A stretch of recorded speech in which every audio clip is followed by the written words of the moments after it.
بات یہ ہے کہ غریب آدمی ہوں، میرا رنگ کالا ہے، میں بدصورت ہوں، بنو سلیم کے اشراف میں سے ہوں. اب بات یہ ہے کہ مجھے کوئی لڑکی نہیں دیتا، میرے عزت اور کالے رنگ کی وجہ سے کوئی میرے ساتھ رشتہ نہیں کرتا. آپ صلی اللہ علیہ وآلہ وسلم نے فرمایا، آج عمرو بن وہاب رضی اللہ عنہ ثقفی آئے ہیں.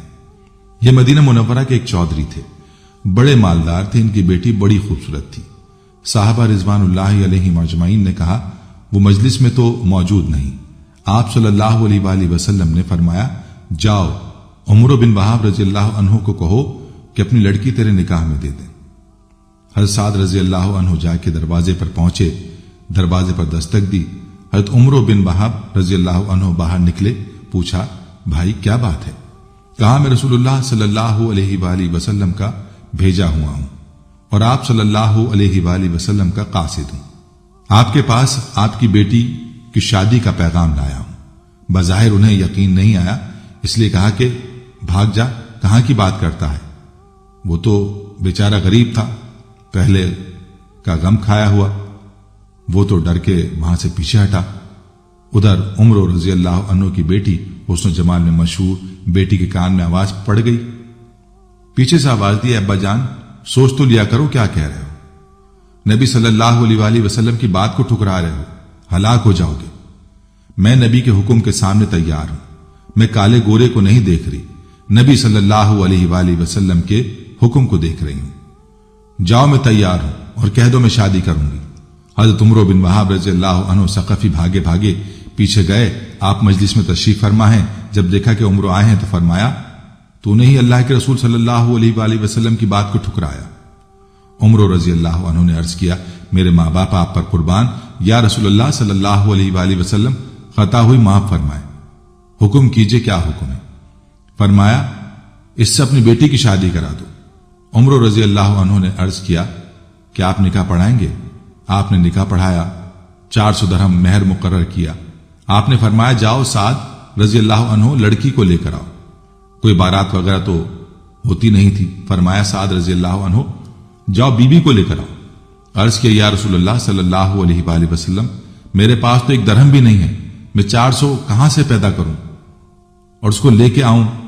آپ نے فرمایا چلو گھبرانے کی بات نہیں، جاؤ علی رضی اللہ عنہ کے پاس جاؤ، عثمان عبد الرحمان کے پاس، ان سے کہو کہ 200 درہم دے دیں، تیرے پاس 600 درہم ہو جائیں گے، 400 مہر ادا ہو جائے گا اور 200 سے اپنا کوئی کام کر لینا، نہ گھر نہ در، کوئی اور چیز کپڑا ہی لے لینا. عرض کیا بہت اچھا.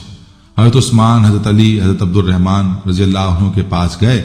انہوں نے خوش ہو کر 200 سے زائد دے دیا. کتنا زیادہ دیا؟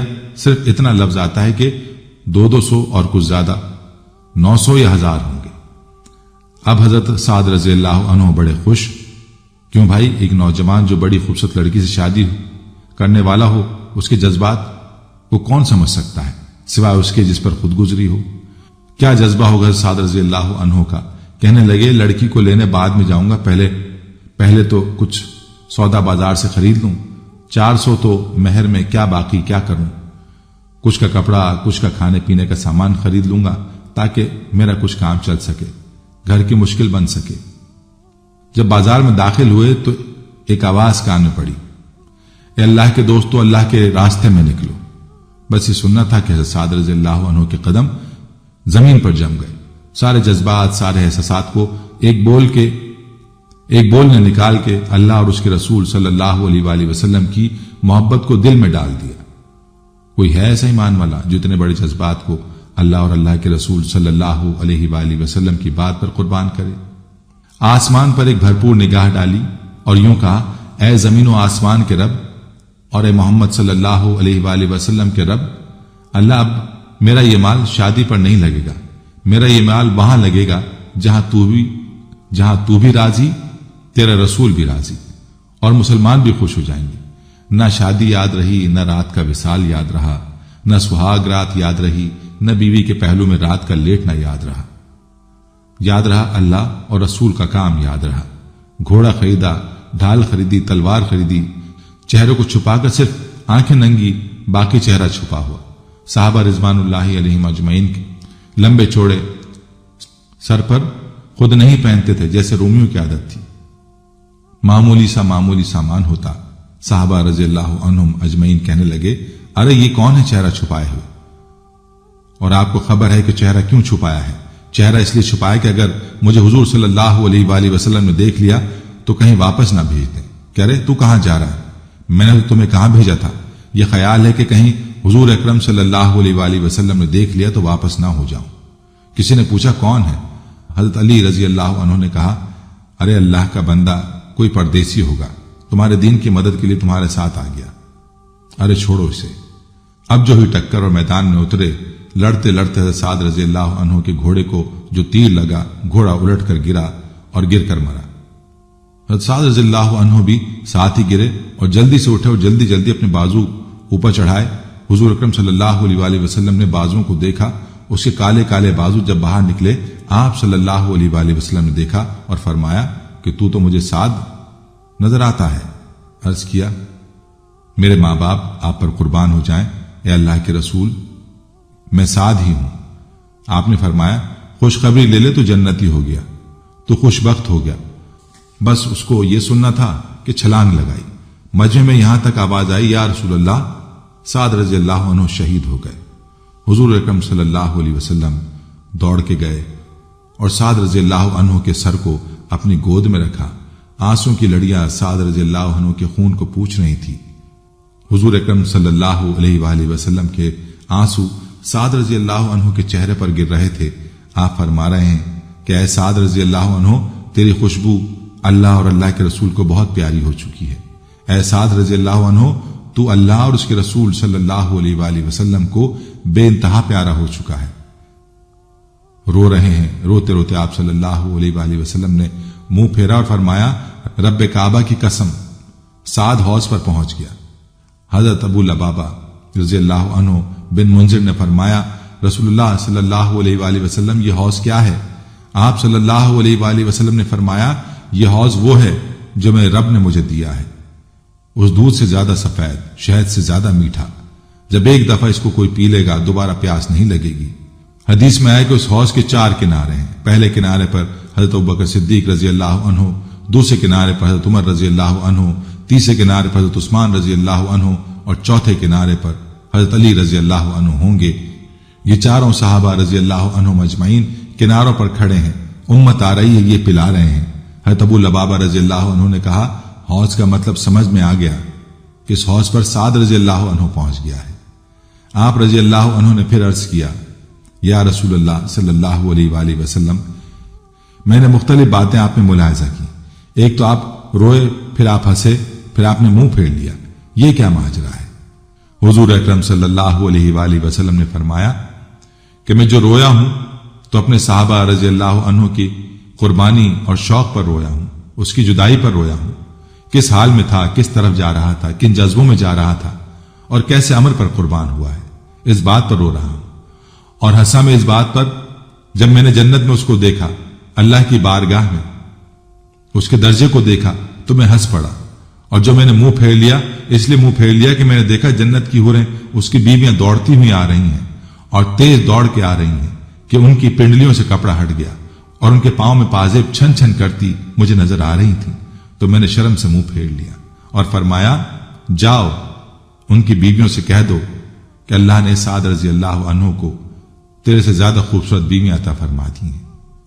میرے دوستو، بندے کی اللہ سے محبت کے منظر پر آپ حضرات حضرت سعد رضی اللہ عنہ کا واقعہ تو سن ہی چکے ہوں گے۔ حقیقت میں یہ واقعہ حضرت سعد رضی اللہ عنہ کی اللہ سے شدید محبت پر دلالت کرتا ہے۔ آپ رضی اللہ عنہ کی محبت میں، حسن میں بے مثال اور مالداری میں لاجواب بیوی کو بھی اللہ کی محبت میں ترجیح نہ دی، حتیٰ کہ نوجوانی کی اٹھتی ہوئی خواہش کو بھی سینے میں دفن کر کے حکم الہی کو مقدوم رکھا۔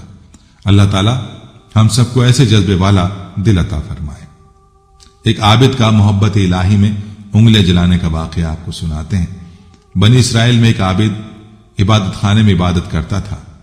کچھ لوگ اس سے حسد کی بنا پر ایک فاحشہ کے پاس آئے، اس سے کہا، تم کسی طریقے سے اس عابد کو بہکا دو۔ چنانچہ وہ فاحشہ عورت عابد کے پاس بارش ہونے والی اندھیری رات میں آئی اور اس کے حجرے کے باہر سے پکارا۔ اس عابد نے اس کو جھانک کر دیکھا تو عورت نے کہا، اے خدا کے بندے، مجھے اپنے پاس پناہ دے دے۔ اس عابد نے اس کی پرواہ نہ کی اور نماز میں مشغول ہو گیا۔ وہ عورت بار بار پکار کر پناہ کی درخواست کرتی رہی، بالآخر عابد نے مجبور ہو کر اس کو پناہ دے دی۔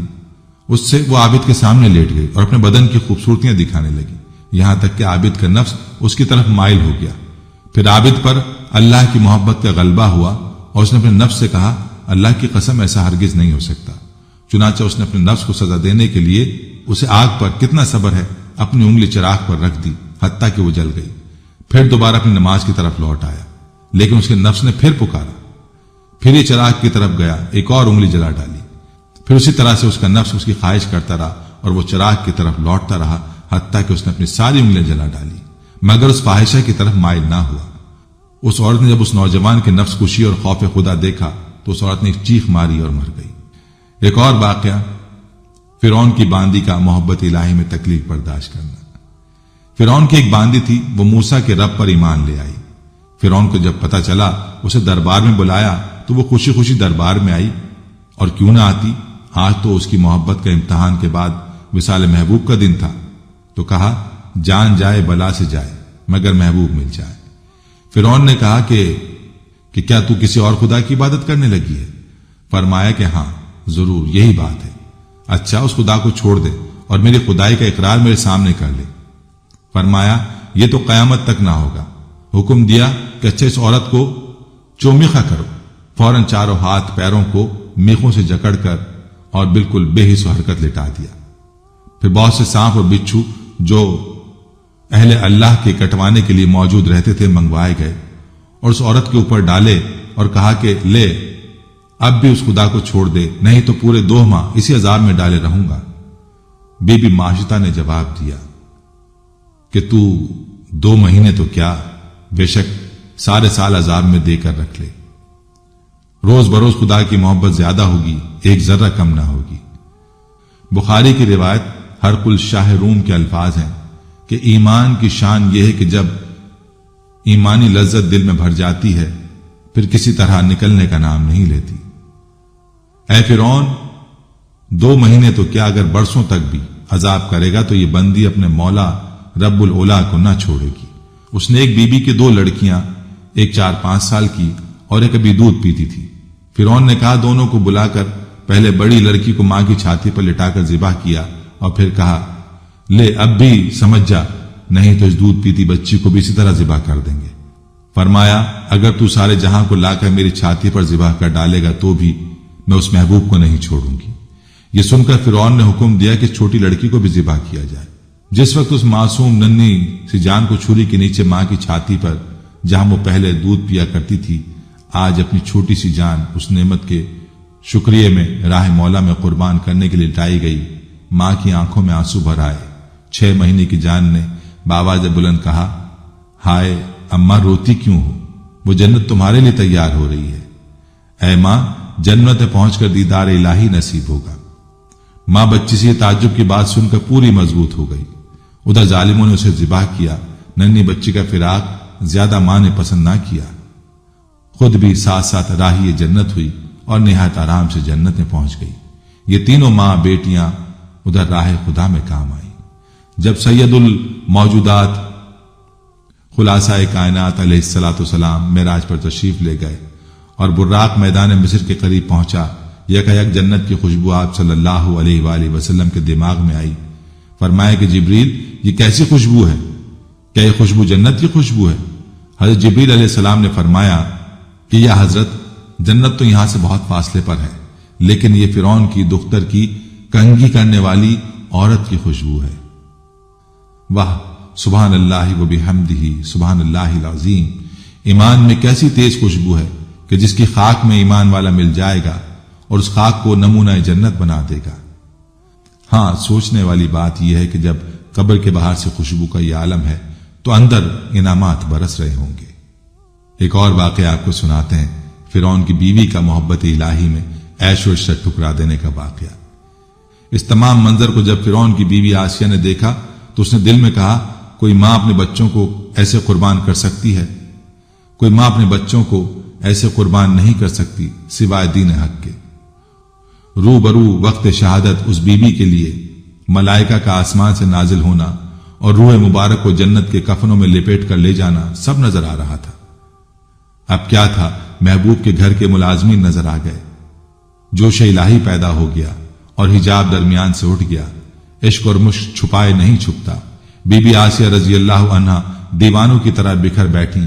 اتنے میں فرعون گھر میں بی بی آسیہ رضی اللہ عنہا کے پاس آ بیٹھا۔ بے ساختہ آسیہ رضی اللہ عنہا نے بآواز بلند کہا، اے مخلوق میں سب سے برے اور خبیث آدمی، تو نے ایسی نیک عورت کو قتل کر دیا۔ فرعون نے کہا، شاید تجھے بھی ویسا ہی جنون ہوا ہے۔ حضرت آسیہ رضی اللہ عنہا نے کہا، اے فرعون، مجھے جنون نہیں ہے، میں اس خدا کو ماننے والی ہوں جسے ماشتہ مانتی تھی، اور وہ کوئی ایسا ویسا خدا نہیں ہے، بلکہ زمین و آسمان اور تیرا بھی، اور اے فرعون وہی خدا ہے۔ جب فرعون نے یہ سنا تو آپ کے کپڑے پھاڑ ڈالے اور بہت زیادہ مالدار اور بی بی آسیہ رضی اللہ عنہا کے متعلقین رشتہ داروں کو بلایا اور یہ کہا کہ اسے سمجھاؤ کہ یہ بھی کیوں اپنی جان کی دشمن ہوئی ہے۔ متعلقین نے بی بی آسیہ رضی اللہ عنہا کو سمجھایا کہ ایسا نہ کرو، فرعون خدا ہے، اس کی نافرمانی کرنی ٹھیک نہیں۔ آسیہ رضی اللہ عنہا نے فرمایا، اگر فرعون مجھے ایک تاج ایسا بنا دے کہ سورج اس کے آگے ہو اور چاند پیچھے اور ستارے بیچ میں ہوں، میں پھر بھی اس خدائے حقیقی کو نہیں چھوڑوں گی۔ فرعون نے حکم دیا، جاؤ آسیہ رضی اللہ عنہا کو چومخا کرو۔ بی بی کو زمین پر لٹا دیا، چاروں ہاتھوں پیروں میں میخیں جڑ دیں اور چھاتی پر آگ کا طبق بھر کر رکھ دیا اور کہا کہ اور بھی زیادہ عذاب کروں گا ورنہ اس خدا کو چھوڑ دے۔ آسیہ رضی اللہ عنہا نے کہا، اے فرعون، اگر تو عذاب کرے گا تو میرے جسم کو، لیکن خدا کی محبت میرے دل سے کم نہ ہوگی۔ اے فرعون، اگر تو میرے جسم کے ٹکڑے ٹکڑے کر ڈالے گا تو ہر خون کے قطرے کے بدلے میں عشق الہی اور زیادہ ہوگا، ہر پارہ جگر کے عوض میں محبت الہی بڑھتی رہے گی۔ برا کہنا، ملامت کرنا لوگوں کا دل کے اوپر اوپر ہے اور محبوب کی محبت دل کے تہہ میں ہے۔ اب حالت یہ ہے کہ خون میں نہائے ہوئے ہیں، طبق آگ کا سینے پر رکھا ہے، مگر عشق مولا کی آگ زیادہ بھڑکتی جاتی ہے۔ اتنے میں حضرت موسیٰ علیہ السلام کو خبر لگی کہ آج آسیہ رضی اللہ عنہا کے عشق کا امتحان ہے۔ گھبرائے ہوئے آسیہ رضی اللہ عنہا نے پکارا، اے موسیٰ، میں نے اسے عشق میں یہ ارغونی جوڑا پہنا ہے، یہ حالت بنا لی ہے، یہ تو بتاؤ وہ محبوب الہی اب بھی مجھ سے راضی ہوا یا نہیں؟ حضرت موسیٰ علیہ السلام نے فرمایا، کہا، اے آسیہ رضی اللہ عنہا، ساتوں آسمان کے ملائک تیرے انتظار میں ہیں اور رب العزت ملائکہ سے فرما رہا ہے کہ دیکھو ہمارے عاشق بندے ایسے ہوتے ہیں، کیا کیا سخت تکلیفیں اٹھا رہے ہیں، مگر محبت ہماری زیادہ ہوتی جاتی ہے۔ اے آسیہ رضی اللہ عنہا، مانگ لے جو تیرا جی چاہے۔ آسیہ نے دعا کی، اے میرے رب، میرے لیے جنت میں اپنے ہاں ایک گھر بنا دے اور مجھے فرعون اور اس کے عمل سے نجات دے دے اور مجھے ظالموں کی قوم سے نجات دے دے۔ اب اللہ کی رحمت کو جوش آیا اور آسمان کے پردے کھل گئے۔ اللہ تعالیٰ نے جنت کے داروغہ رضوان سے کہا، میری بندی کو اس کا جنت کا گھر دکھا دو۔ آسیہ نے اپنے گھر دیکھا اور لبوں پر مسکراہٹ آ گئی اور جان اللہ کے سپرد کر دی۔ ایک اور واقعہ آپ کی خدمت میں پیش کرتے ہیں، محبت الہی میں شہزادی کو ٹھکرا دینے والے عاشق خدا کا واقعہ۔ ایک فقیر کی نگاہ ایک شہزادی پر پڑی، دونوں تیر عشق کا شکار ہو گئے، لیکن زمین و آسمان کس طرح ملیں؟ شہزادی نے درویش کو کہلا بھیجا کہ تو مرد فقیر بے سر و سامان ہے اور میں اس ملک کی شہزادی، وصل ناممکن ہے، مگر میں تجھ کو ایک ترکیب بتاتی ہوں، وہ یہ کہ تو پہاڑ پر جا، یاد الہی میں مشغول ہو جا اور ریاضت و مجاہدہ اختیار کرتا کہ تیری شہرت ہو اور خلقت تیری طرف رجوع ہونے لگے، پھر میں بھی اپنے باپ سے اجازت لے کر تیری زیارت کو آیا کروں گی اور اس طرح کم از کم ہماری حسرت دید تو پوری ہو جائے گی۔ درویش نے پیغام سنتے ہی پہاڑوں کی راہ لی اور یاد الہی میں مشغول ہو گیا۔ رحمت حق متوجہ ہوئی اور اس کو اپنی طرف کھینچ لیا۔ کچھ عرصے کے بعد اس کی عبادت و مشغولیت اور بزرگی کا چرچا ہونے لگا اور لوگ اس کی زیارت کو آنے لگے۔ شہزادی نے جب اس کی شہرت سنی تو اپنے باپ سے اجازت لے کر اس کے حجرے میں آراستہ و پیراستہ ہو کر داخل ہوئی، لیکن درویش نے آنکھ اٹھا کر بھی نہیں دیکھا۔ طاعت الہی کا ذوق اس کو حاصل ہو چکا تھا اور محبت الہی اس کے قلب پر چھا چکی تھی۔ ہر چند شہزادی اس کو یاد دلاتی رہی اور بار بار کہتی رہی، میں شہزادی اس ملک کی ہوں، فلاں وقت ہم دونوں تیر عشق کا شکار ہوئے تھے اور یہ ہیلا میں نے تجھی کو بتلایا تھا، مگر اس درویش نے ایک نہ سنی۔ ایک اور واقعہ آپ کی خدمت میں پیش ہے۔ اگر میرا مالک میرا جوڑ جوڑ بھی الگ کر دے، یہ بڑا مشہور واقعہ ہے۔ بشر رحمہ اللہ کہتے ہیں کہ میں نے شروع سلوک میں جزیرہ عباد ان کا قصد کیا۔ وہاں ایک شخص کو دیکھا کہ اندھا اور کوڑھی اور مجنون اور مرگی زدہ ہے اور چوٹیاں اس کا گوشت کھا رہی ہیں۔ میں نے اس کا سر اٹھا کر اپنی گود میں رکھ لیا اور کچھ کہتا رہا۔ جب اس کو ہوش آیا تو کہا، یہ کون اجنبی آدمی ہے جو میرے اور میرے پروردگار کے معاملے میں دخل دیتا ہے؟ اگر وہ میرا ایک ایک جوڑ کو کاٹ ڈالے تب بھی میں اس سے محبت زیادہ ہی کروں گا۔ بشر رحمہ اللہ کہتے ہیں کہ بعد اس معاملے کے جب کبھی مجھ کو اس طرح کا معاملہ بندے میں اور پروردگار میں معلوم ہوا تو میں نے کبھی اس کو برا نہیں جانا۔ ایک بادشاہ کے بیٹے کا اللہ تعالیٰ کی محبت میں عیش و عشرت کو قربان کر دینے کا واقعہ۔ خلیفہ ہارون رشید کا ایک لڑکا 16 برس کے سن میں تھا۔ وہ زاہدوں اور درویشوں کی صحبت میں بہت رہتا اور اس کی حالت یہ تھی کہ قبرستان میں نکل جانا اور وہاں جا کر مردوں سے خطاب کر کے کہتا کہ تم ہم سے پہلے دنیا میں موجود تھے اور دنیا کے مالک تھے اور اب تم قبروں میں ہو۔ اے کاش مجھے خبر مل جائے تم کیا بولتے تھے اور لوگ تم سے کیا کہا کرتے تھے۔ غرض یہ کہ اس قسم کے کلمات حسرت آمیز کہتا اور پھر پھوٹ پھوٹ کر روتا۔ ایک دن کا قصہ ہے، یہ لڑکا اپنے باپ ہارون رشید کے پاس آیا اور اس وقت عمراء اور وزراء اور ارکان دولت سب اپنے اپنے قرینے سے بیٹھے ہوئے تھے، اور وہ آیا بھی اس حالت میں کہ ایک تہمد اوڑھے اور ایک تہمد باندھے ہوئے۔ جب اس حیت کو آیان سلطنت اور ارکان دولت نے ملاحظہ کیا تو آپس میں بعض آدمی کہنے لگے کہ امیر المومنین اور خلیفۃ المسلمین کو بادشاہوں میں ایسی ہی اولاد نے بدنام کیا ہے۔ اگر امیر المومنین اس کو تحدید و تنبیہ کریں تو کچھ بعید نہیں کہ اپنی اس حالت کو چھوڑ دے۔ یہ بات خلیفہ ہارون رشید کے کانوں تک پہنچی۔ اس کو بھی یہ مشورہ پسند آیا اور بیٹے سے کہا، بیٹا تمہاری اس چال چلن نے مجھے رسوا کر دیا ہے۔ اس نے یہ سن کر ہارون رشید کی طرف دیکھا اور کچھ جواب نہ دیا۔ اتفاقاً ایک پرندہ قلعے کے برج پر بیٹھا تھا۔ لڑکے نے اس کی طرف اشارہ کر کے کہا کہ اے پرندے، تجھ کو تیرے پیدا کرنے والے کی قسم، تو میرے ہاتھ پر آ بیٹھ۔ وہ پرندہ یہ سن کر فوراً لڑکے کے ہاتھ پر آ بیٹھا۔ کچھ دیر بعد اس سے کہا، اپنی جگہ پر چلا جا۔ وہ چلا گیا اور کہا، تجھے خالق کی قسم امیر المومنین کے ہاتھ پر نہ آنا۔ یہ قدرت کی نشانی و کرشمہ و کرامت حاضرین کو دکھلا کر باپ سے کہا، ابا جان میں آپ سے علیحدہ رہوں گا، اور یہ کہہ کر بے توشہ و بے سامان چل کھڑا ہوا۔ صرف ایک قرآن شریف اور ایک انگوٹھی ہمراہ لی کہ جو اس کی ماں نے اس کو دی تھی۔ چلتے چلتے بصرہ میں آ ٹھہرا اور مزدوروں کے ساتھ مٹی گارے کا کام اختیار کیا، اور ہفتے میں صرف ایک دن مزدوری کرتا اور 1 درہم اور 1 وانق مزدوری میں لیتا تھا۔ ایک ہفتے میں 1 دان روز کے حساب سے استعمال کرتا تھا۔ ابو عامر بصری کہتے ہیں کہ میرے گھر کی ایک دیوار منہدم ہو گئی تھی۔ میں نے اسے بنوانے کے ارادے سے مزدوروں کی تلاش میں نکلا۔ دیکھا کہ ایک مزدور کی حیت میں ایک نہایت خوبصورت لڑکا ہے۔ میں نے ایسا حسین لڑکا پہلے کبھی نہ دیکھا تھا۔ اس کے سامنے ایک زنبیل ہے اور قرآن شریف کی تلاوت کر رہا ہے۔ میں نے اس سے کہا، لڑکے کچھ کام کرو گے؟ اس نے کہا، کیوں نہیں، کام کے لیے تو پیدا ہی ہوئے ہیں، لیکن یہ بتاؤ کس قسم کا کام لوگے؟ میں نے کہا کہ گارے مٹی کا کام کرنا ہوگا۔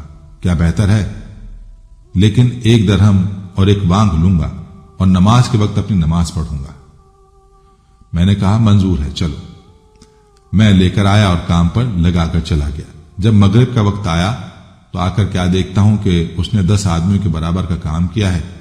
میں اسے بجائے 1 درہم 1 وانق کے 2 درہم پورے دینے لگا۔ کہا، ابو عامر میں اسے لے کر کیا کروں گا؟ اور لینے سے صاف انکار کر دیا۔ پھر میں نے 1 درہم اور 1 وانق دے کر اسے رخصت کر دیا۔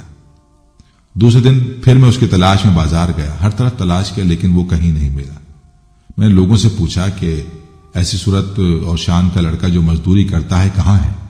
لوگوں نے کہا، وہ صرف ہفتے کے دن مزدوری کیا کرتا ہے، اب تم اس کو صرف ہفتے کے دن دیکھو گے۔ میں نے سوچا کہ کام کو موقوف رکھو، جب وہ آئے گا یہ کام اسی سے لیں گے۔ جب ہفتے کا دن آیا تو میں اس کی تلاش میں بازار آیا، دیکھا تو اسی حالت میں موجود ہے۔ میں نے اس کو سلام کیا اور کام کے لیے اس سے کہا۔ اس نے اسی طرح کی شرطیں کی۔ میں نے سب قبول کر کے اسے لے آیا اور اسے کام پر لگا دیا، اور دور بیٹھ کر دیکھا کہ کس طرح اس قدر جلدی اتنا کام کر لیتا ہے۔ اور میں ایسے موقع پر بیٹھا کہ میں اس کو دیکھوں، وہ نہ دیکھے۔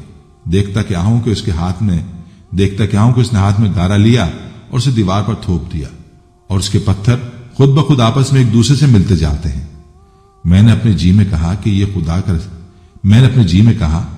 خدا رسیدہ شخص ہے، اور ایسے لوگوں کی اسی طرح اللہ تعالیٰ کی طرف سے اعانت اور مدد ہوا کرتی ہے۔ جب اس نے شام کو واپسی کا قصد کیا تو میں نے اسے 3 درہم دینے لگا تو اسے انکار کر دیا، صرف 1 درہم اور 1 وانق لے کر چلا گیا۔ تیسرے شنبے کو پھر میں بازار آیا تو اس نوجوان کو نہ دیکھا۔ لوگوں سے اس کا حال پوچھا تو معلوم ہوا کہ وہ 3 دن سے ایک ویرانے میں بیمار پڑا ہوا ہے اور موت کے قریب ہے۔